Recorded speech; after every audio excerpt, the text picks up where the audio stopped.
रामपुर से क्यों आपने चुनाव लड़ने की थी? आजम खां का भी चुनाव, भाजपा के भी ये चुनाव, क्या वजह है? कि पूरे देश में जो ईवीएम का आंदोलन चल रहा है, जिसका मुझे मेन चेहरा या मेन सिपाही माना जाता है, वो पूरे ईवीएम के जो भी जितने भी लोग एक्टिविस्ट हैं, उन लोगों ने ये पूरा सब ने मिलकर तय किया कि एक आदमी हमें ऐसा चाहिए जो पॉलिटिकल पार्टीज जो हैं सारी, उन्होंने सहयोग तो किया लेकिन सड़क पे आके सहयोग नहीं किया हम लोगों का। तो ये ईवीएम का आंदोलन जो है, कहीं ये इस शोर शराबे में इलेक्शन के दब ना जाए।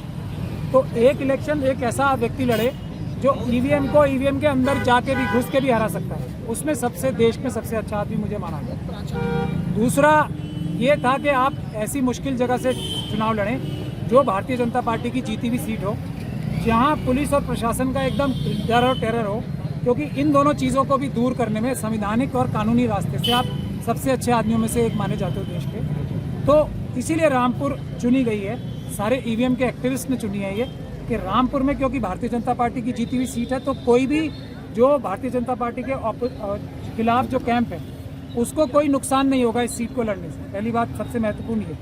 दूसरी बात ये कि यहाँ पे जो इतने सीनियर लीडर हैं, आपने भी उनके बारे में बताया भी, उन्होंने एक बहुत ही मार्मिक पत्र लिखा यहाँ की ज़मीनी हालात के बारे में, कि यहाँ के जो अधिकारी थे 3 साल की जगह उन्हें 5 साल तक इसीलिए रखा गया कि वो चुनाव में वैसी ही गड़बड़ी और धांधली कर सकें जिस तरीके की पिछली बार की गई थी।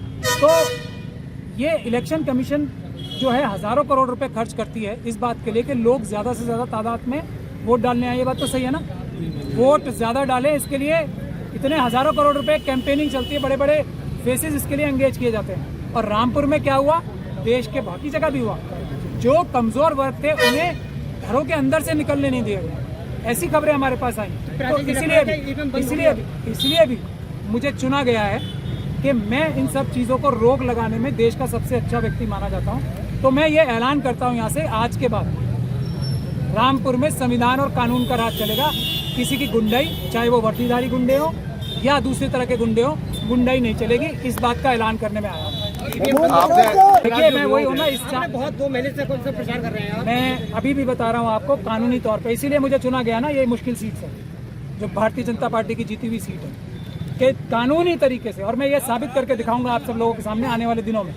आज भी पेपर बैलेट से चुनाव होना कानून है, ईवीएम से चुनाव होना आज भी गैर कानूनी है, जब तक के चुनाव आयोग किसी खास सीट पे खास वजह ना बताए कि हम यहाँ पे मत पत्र से, पेपर बैलेट से चुनाव नहीं करा सकते, इसलिए हम चाहते हैं कि यहाँ पे ईवीएम से चुनाव हो। ये कानून है।